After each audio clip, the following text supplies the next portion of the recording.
सभी को मेरा नमस्कार।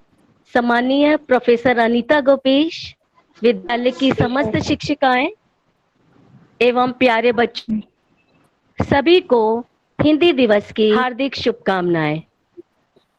आप सभी जानते हैं कि हमारे भारतवर्ष में सबसे ज्यादा बोली जाने वाली भाषा हिंदी है। अतः भारतीय संविधान आज ही के दिन अर्थात 14 सितंबर 1949 को इसे राजभाषा में स्वीकारा गया। इस भाषा की महत्ता को एवं इसको बढ़ावा देने के लिए इस दिन को हिंदी दिवस के रूप में मनाया जाता है। मेरा सौभाग्य है आज हमारे बीच जानी मानी साहित्यकार प्रोफेसर अनीता गोपेश उपस्थित हैं, जो हिंदी की हैं, जिनका मैं इस विद्यालय परिवार की ओर से स्वागत एवं अभिनंदन करती हूँ। मैं आभार व्यक्त करती हूँ कि जिन्होंने दूरभाष के माध्यम से डॉक्टर मधु यादव के द्वारा दिए गए निमंत्रण को स्वीकार किया और अपना अमूल्य समय हमारे विद्यालय को दिया। मैं फिर से आपको दिल से धन्यवाद मैम, फिर से बार बार धन्यवाद देती हूँ कि आपने अपना समय यहाँ निकाला। जय हिंद, जय भारत। बहुत बहुत धन्यवाद मैम।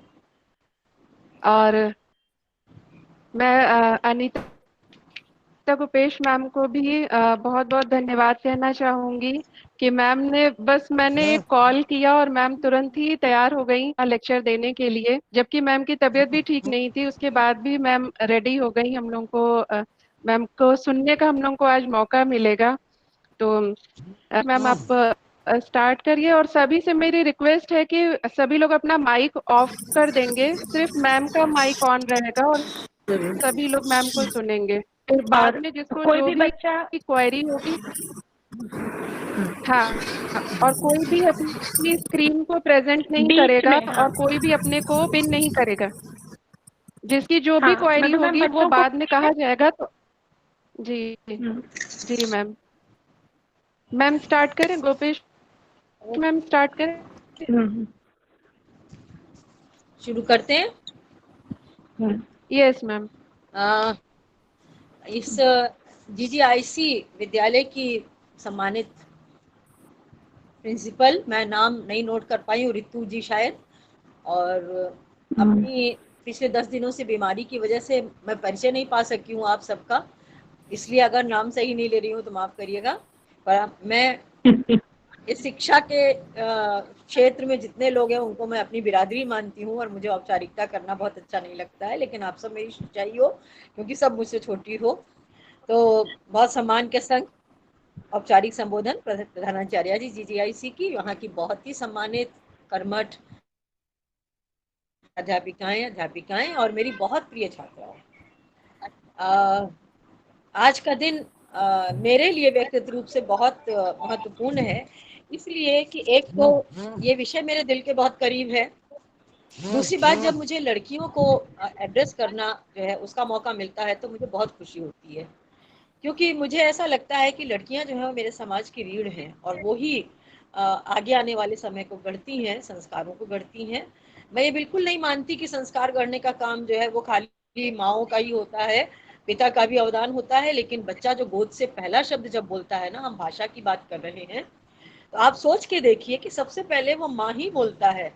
माँ जो व्यंजन है वो बच्चा सबसे आसानी से बोलता है, इसीलिए पानी को मम्मम, सारे बच्चे मम्मम कहते हैं। माँ सबसे पहले उसके मुंह से निकलता है, तो सबसे घनिष्ठ संबंध दिल की धड़कन से माँ का होता है। आज का दिवस जो है 14 सितंबर, अभी अभी जैसे प्रधानाचार्य जी ने बताया, वो हमारे देश का संविधान में बहुत बहसें हुई और उसके बाद राष्ट्रभाषा बने कि राजभाषा बने, उसको बहस करके बहुत मुश्किलों के बाद हिंदी को राजभाषा की स्वीकृति मिली। मुझे लगता है कि किसी भी मुद्दे को समय के हिसाब से कस के समझना चाहिए और उस समय का तकाजा था कि हम उसको राजभाषा ही स्वीकृत करें, क्योंकि राष्ट्रभाषा स्वीकृत करने में गांधी बहुत मंतव्य था, गांधी जी और उनके समकालीन बहुत सारे लोगों का मन था कि हम हिंदी को राष्ट्रभाषा या संपर्क भाषा बनाएं, पर एक तरफ बहुत सारे विवाद थे और उनके चलते हमें अपने देश के सारे प्रांतों के लोगों को लेके चलना था, और कोई भी चीज एक लोकतांत्रिक व्यवस्था में कभी किसी पर आरोपित नहीं की जा सकती है। इसलिए अहिंदी भाषी जो प्रांत थे उनके मन में होगा, उनको लगा होगा, जैसे आज हम बहुत सारे वर्चस्व की, शॉविनिज्म की बात करते हैं ना, उनको लगा होगा कि ये हिंदी वालों का वर्चस्व हो जाएगा, जो कि निराधार था, क्योंकि वो समय अपना रास्ता तय कर रहा है। और इस डर से जो है उस समय बुजुर्गों ने, हमारे देश के नीति निर्धारकों ने जो तय किया वो ये तय किया कि हमारी राजभाषा होगी। पर ये सच कि हिंदी आज उसकी वस्तुस्थिति ये है कि वो खाली राज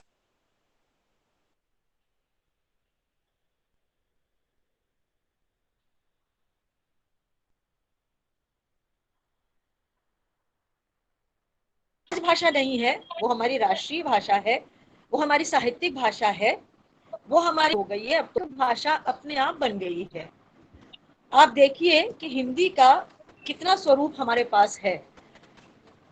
हिंदी हम जब कहते हैं 10 प्रांत हिंदी भाषी हैं, पर जब दूसरे प्रांतों की बात करते हैं तो कितनी तरह की हिंदी। व्यवधान हो रहा है, कोई आ गया एक,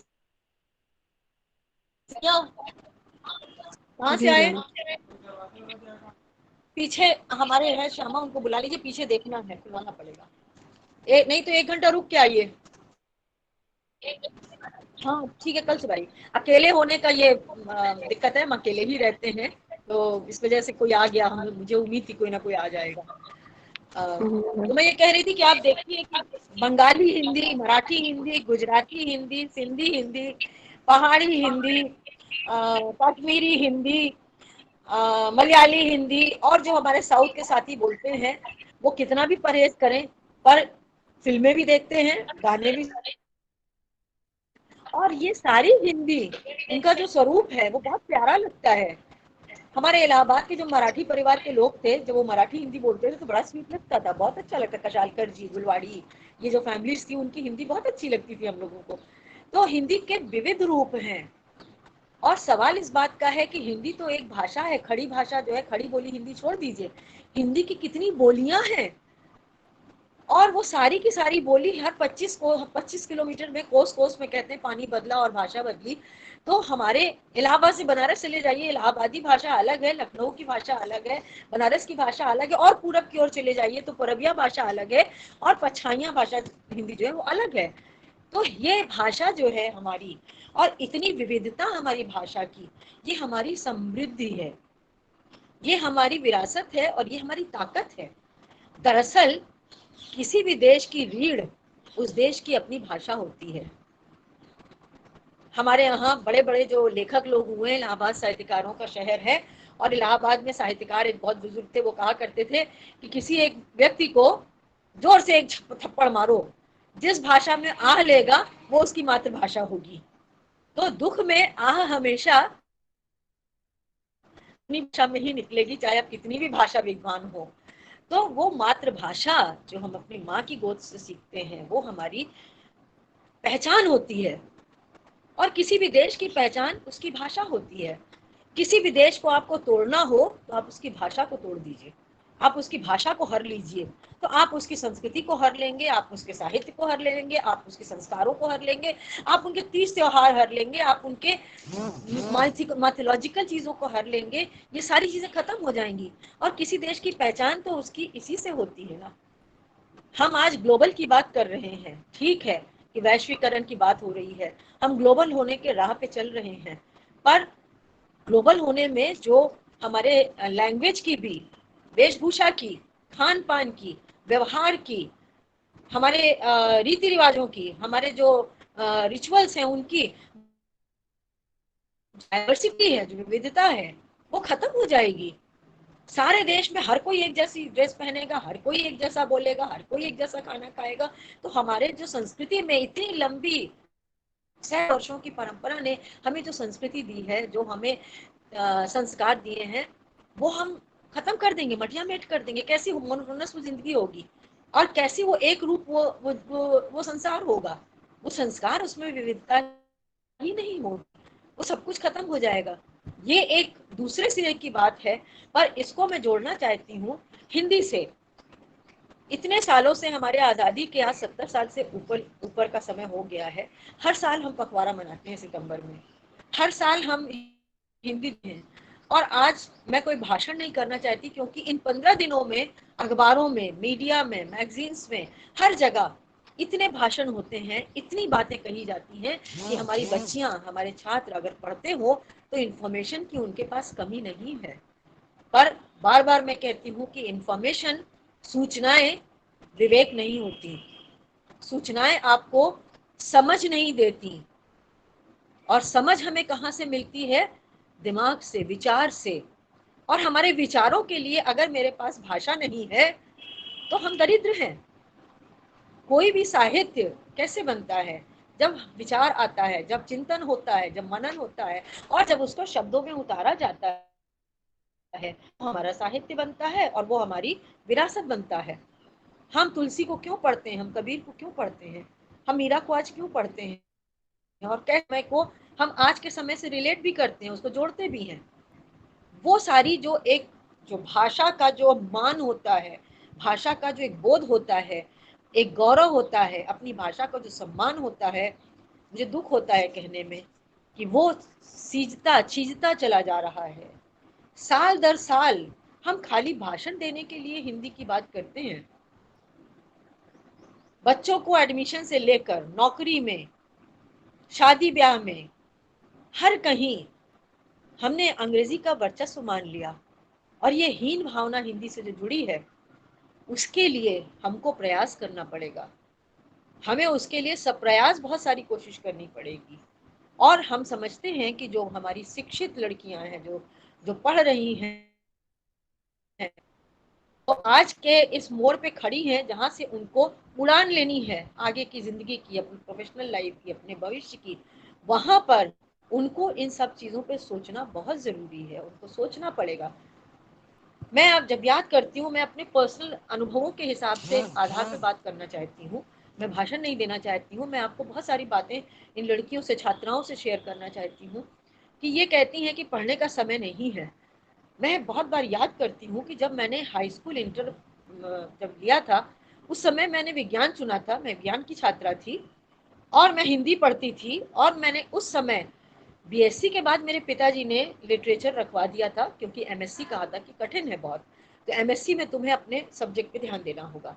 पर साइंस की सारी पढ़ाई मैं अंग्रेजी में कर रही थी। पर वही समय था जब मैंने बंगाल का साहित्य पढ़ा, जब मैंने दुनिया का साहित्य पढ़ा, जब मैंने अन्ना कारेनिना पढ़ा, जब मैंने श्रीकांत पढ़ा, जब मैंने शंकर को पढ़ा, जब मैं शेष प्रश्न पढ़ा, जब मैंने अज्ञेय का नदी के द्वीप पढ़ा। वही आज हमारे छात्र कैसे कह देते हैं कि हमारे पास पढ़ने का समय ही नहीं है।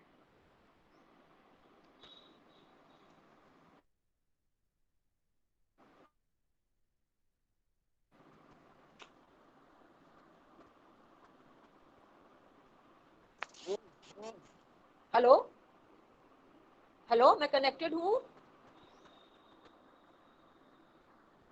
यस मैम, आवाज आ रही है।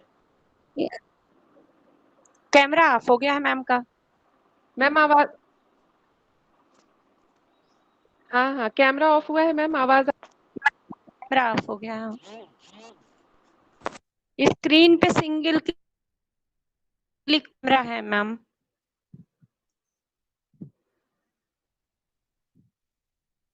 वो लेफ्ट हो गई।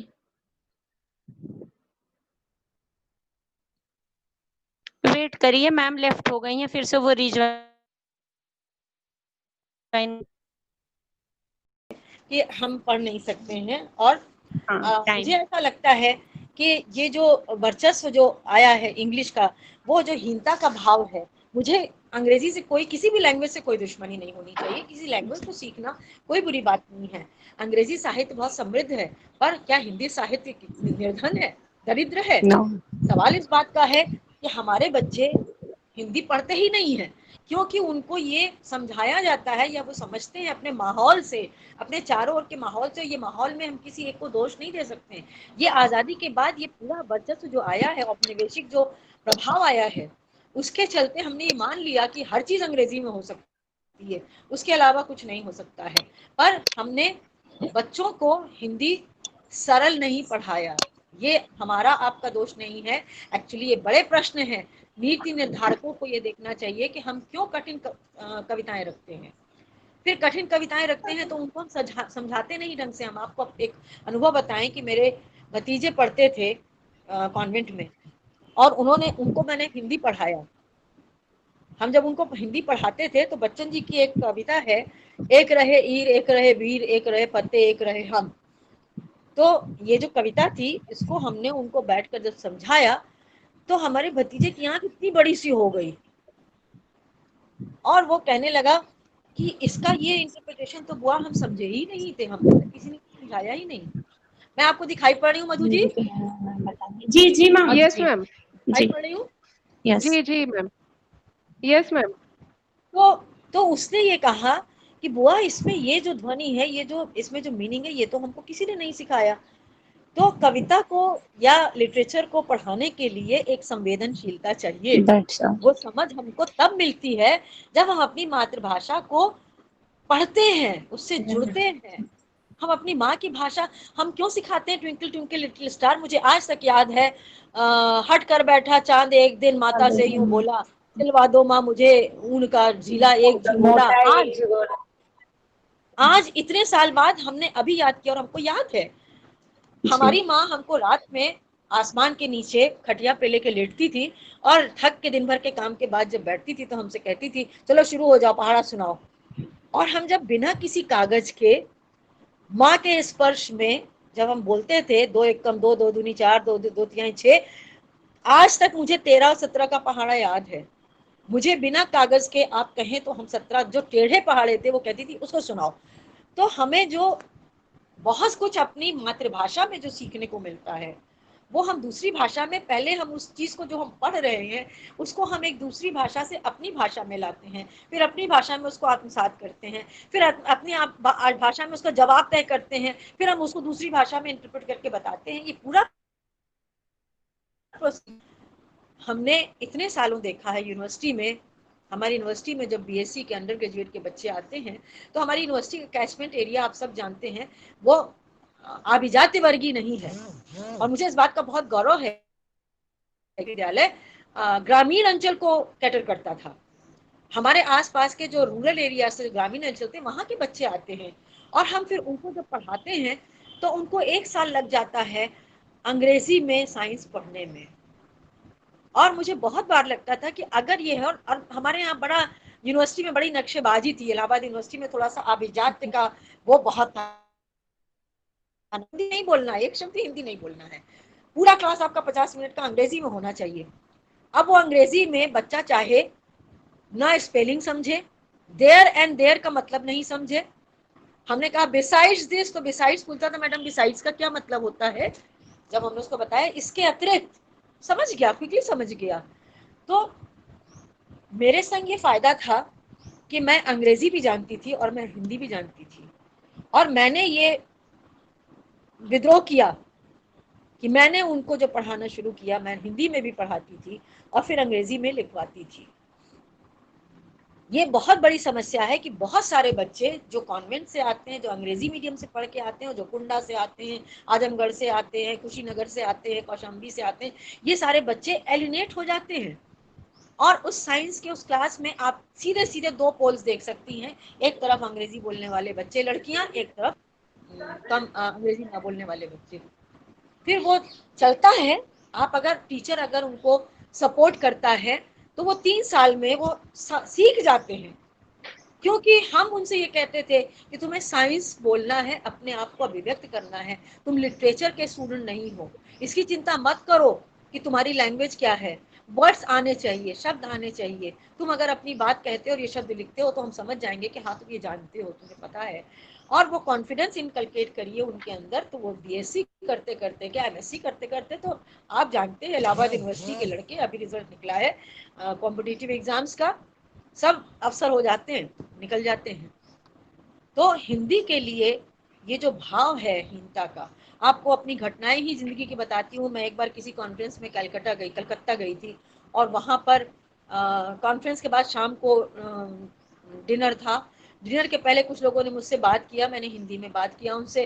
तो उन्होंने बड़े नाक भौं सिकोड़ के कहा, बड़ी अभिजाती वर्गीय महिलाएं थी, उन्होंने कहा, oh it seems you belong to UP. तो हमने कहा, yes I belong to Allahabad. और उसके बाद मुझे लगा कि मेरा इनका जो है जरा ग्रुप अलग अलग है। तो मैं अपना सूप का कप लेकर किनारे कहीं बैठ गई। तो उनको ये लगा कि शायद मैं बुरा मान गई। उन्होंने जो होस्ट थे उनसे जाके कहा कि देखिए जो आपके इलाहाबाद की जो आई हुई है ना, वो शायद थोड़ा सा बुरा मान गई है मेरी बात का, तो आप जरा उनसे बात कर लीजिए। तो उन्होंने आगे हमसे कहा कि अनीता जी आप क्या बुरा मान गई? मैं किस बात का? बोले कि वो कह रही थी कि उन्होंने आपको कह दिया कि आप अपनी भाषा से, अपने एक्सेंट से यूपी की लगती हैं, आपने शायद इस बात का बुरा मान लिया। हमने कहा ऑन दी कॉन्ट्रेरी, अगर वो मुझे नहीं कहती तो मुझे बुरा लगता। मैं जहाँ की हूँ, अगर मेरी भाषा में वहां की जमीन नहीं बोलती, वहां का नमक नहीं बोलता, तो ये मेरा दोगलापन होगा। मैं जहाँ की हूँ, मुझे खुशी है कि मेरे बोलने से उनको पता चला कि मैं उत्तर प्रदेश की हूँ। फिराक गोरखपुरी इस उपनिवेश के सबसे बड़े शायर, इस समय इस सब कॉन्टिनेंट के सबसे बड़े शायर, मेरा सौभाग्य कि यहाँ बगल में वो रहते थे, मैं उनके पास जाके बैठा करती थी। वो एक बात कहा करते थे कि अपने दिमाग से, अपनी दिमागी उड़ान में आप आसमान पे हो, पर आपकी जमीन, आपका पैर आपकी जमीन पे होना चाहिए। जो व्यक्ति अपनी जगह का नहीं, वो दुनिया में कहीं का नहीं हो सकता। आप अपनी जगह के जहाँ के हैं, अगर वहां के नहीं हैं, तो फिर आप दुनिया में कहीं और के नहीं हो सकते हैं। आपकी स्थानीयता आपके अंदर होनी चाहिए, आनी चाहिए। और ये तब आएगा जब हम अपनी मिट्टी से प्यार करते हैं, जब हम अपनी भाषा से प्यार करते हैं, जब हम अपनी भाषा को पढ़ते हैं, समझते हैं। हम अपने बच्चों को, आज के बच्चे जो है चेतन भगत पढ़ते हैं, प्रेमचंद नहीं पढ़ते हैं। और प्रेमचंद तो एक नाम है जो सहजता से आता है जबान पे। दूसरी भाषाओं की आशा पूर्णा देवी क्यों नहीं पढ़ते हैं? क्यों नहीं पढ़ते हैं शंकर शेष को? क्यों नहीं पढ़ते हैं बंकिम चंद्र को? क्यों नहीं पढ़ते रविन्द्रनाथ टैगोर को? अनुवाद किया है, अनुवाद ही सही, पर हिंदी में पढ़े तो। हमें समझ में ही नहीं आता है जब हमारे बच्चे कहते हैं कि हिंदी में कुछ है नहीं। हिंदी में कुछ है नहीं मतलब क्या? क्या कहें? हिंदी की वैरायटी। आप हिंदी पढ़िए, तो आप संस्कृत देश हिंदी पढ़ना चाहिए, शिवानी को पढ़ लीजिए। क्या भाषा है, भाषा का लालित्य है। शिवानी को पढ़ा किसी ने? नहीं पढ़ा। आपको उर्दू मिश्रित हिंदी पढ़नी, आप कृष्णा सोबती को पढ़ लीजिए। कृष्णा सोबती की कहानियां पढ़िए, उनकी भाषा पढ़िए, पंजाब की तरफ की उर्दू मिली हुई। उपेंद्रनाथ अश्क के नाटक पढ़िए, पंजाबी भाषा आती है उसमें। कालिया जी को पढ़िए, ममता कालिया को पढ़िए। और इतने सारे, दूधनाथ सिंह जो सुल्तानपुर के इधर के जो लेखक हैं, उनकी किताबें पढ़िए। सवाल इस बात का है कि हमारे मन में, हमारी नई पीढ़ी के मन में हिंदी के प्रति ये गौरव का भान नहीं है। उनके अंदर हीनता का भाव है। हम रास्ते चलते, जब हम कहते एक्सक्यूज मी, तो लगता है कि हम सारे भीड़ में, ट्रेन में, कंपार्टमेंट जो लोग थे, सबसे हम सबके ऊपर है। छात्राओं, मेरे पिताजी हिंदी के साहित्यकार थे, उनको सोवियत नेहरू अवार्ड मिला था।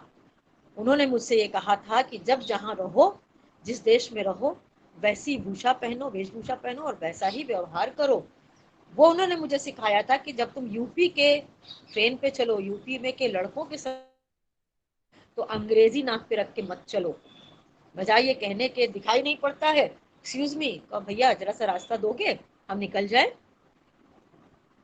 भैया क्या बात है, क्या करना है, ये हमको सिखाया गया।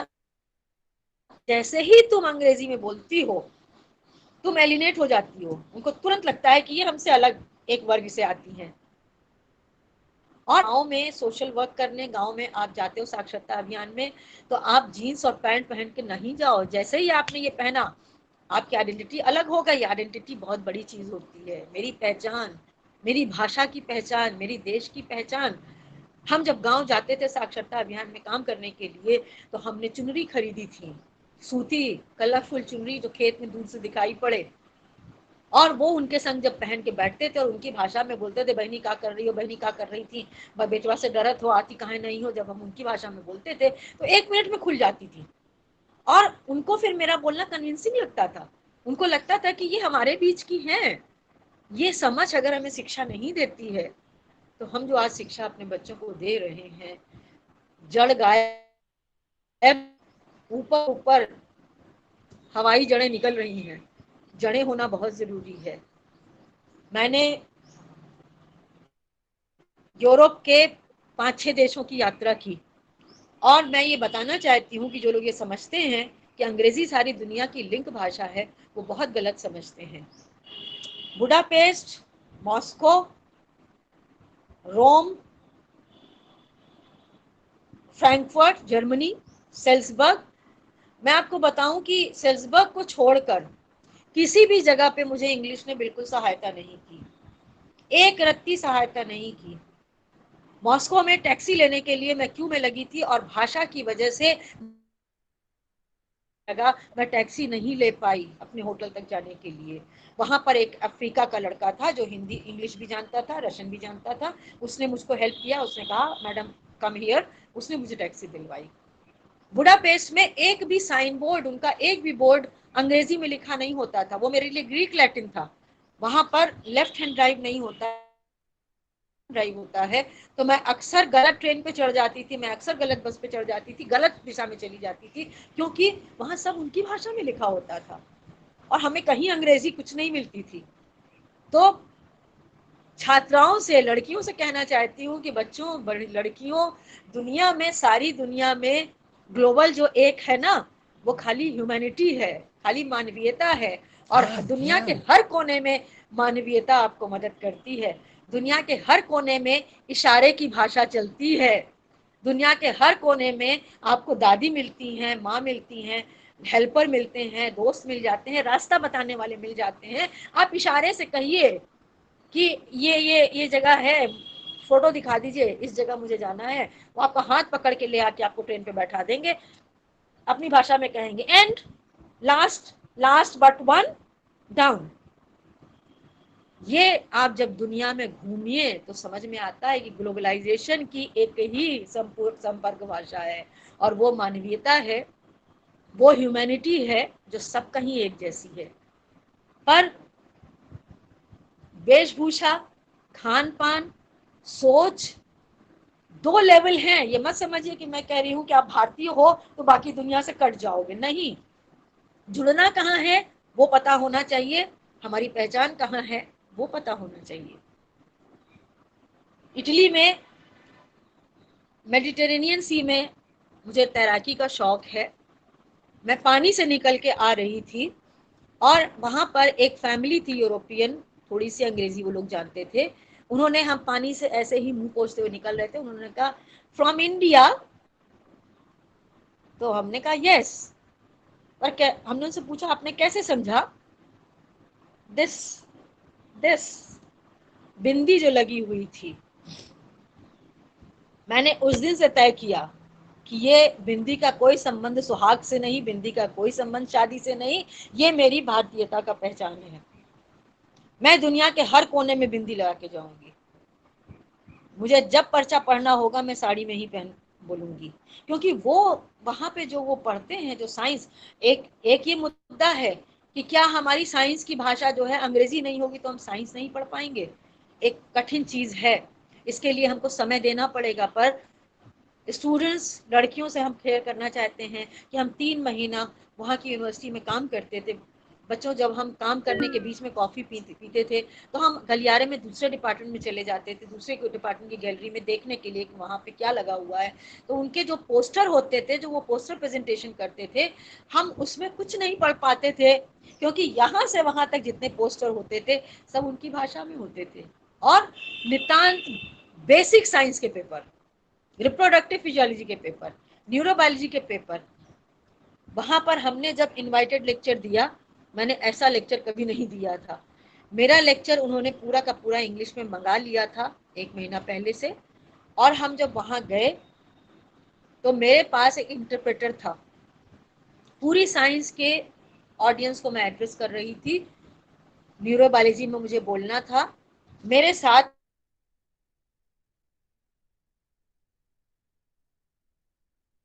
था। वो जो पेपर जो मुझे आधे घंटे का होना था, वो मेरा पेपर 1 घंटे में खत्म हुआ, क्योंकि 3 सेंटेंस के बाद वो कहता था मैडम प्रोफेसर वेट, फिर वो उस भाषा में उनको बताता था, फिर वो लोग समझते थे, तब वो जो प्रश्न पूछते थे वो प्रश्न वो इटालियन में करके हमको बताता था कि इन्होंने ये पूछा है। वहां पर रहने के बाद मैं जितने दिन वहां रही, मैं सोचती रही कि ये लोग तो साइंस में बहुत डेवलप्ड हैं, ये लोग अगर साइंस अपनी भाषा में कर सकते हैं तो हमारे देश में वो दिन कब आएगा जब हम साइंस को अपनी भाषा में पढ़ाएंगे? क्या हम कभी हिंदी साइंस पढ़ाएंगे? और इस दिशा में बहुत सारे लोगों ने काम किया है, उन लोगों ने किया है।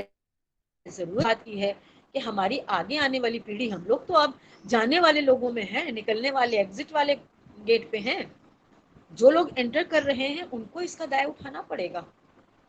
कोई माँ अपने बच्चे को प्यार करके जब सनी हैनी कहती है ना, तो मुझे इन्हें इतना कचरा लगता है, शो ऑफ लगता है, दिखावा लगता है, बेमतलब का दिखावा लगता है। उसी महिला से अगर आप अंग्रेजी में एक सवाल अगला पूछ लीजिए तो वो हिंदी नहीं अपनी लोकल भाषा पे उतर आएगी, क्योंकि उसके आगे उसको इंग्लिश नहीं आती होगी। जिसको इंग्लिश आता है, जिसको भाषा आती है, उस भाषा का सौष्ठव, उसकी ब्यूटी, हर भाषा की ब्यूटी होती है, प्रोवाइडेड आप उसमें उतरें, आप उसको समझें। इंग्लिश में भी हमारे जो प्रेसिडेंट थे राधा कृष्णन जी, उनकी इंग्लिश पढ़िए, क्या सरल इंग्लिश है। पढ़िए अंग्रेजी तो अंग्रेजी की तरह पढ़िए, पर कोई भी महिला जब किसी को दिखाएगी डॉगी है डॉगी, पिगी है पिगी, अरे भाई पहले अपने भाषा में कुत्ता सिखाओ ना, पहले चूअर बताओ ना, चंदा मामा कहो ना, क्या दिक्कत है कहने में अपनी भाषा में। ट्रेन पे, खासकर पब्लिक प्लेसेस पे जो ये दिखावा है ना, हम पढ़े लिखे लोगों को उससे बचना चाहिए। हमें अपनी भाषा पे गौरव महसूस करना चाहिए और हमें कहने में शर्म नहीं होनी चाहिए कि हाँ हम हिंदी भाषी हैं।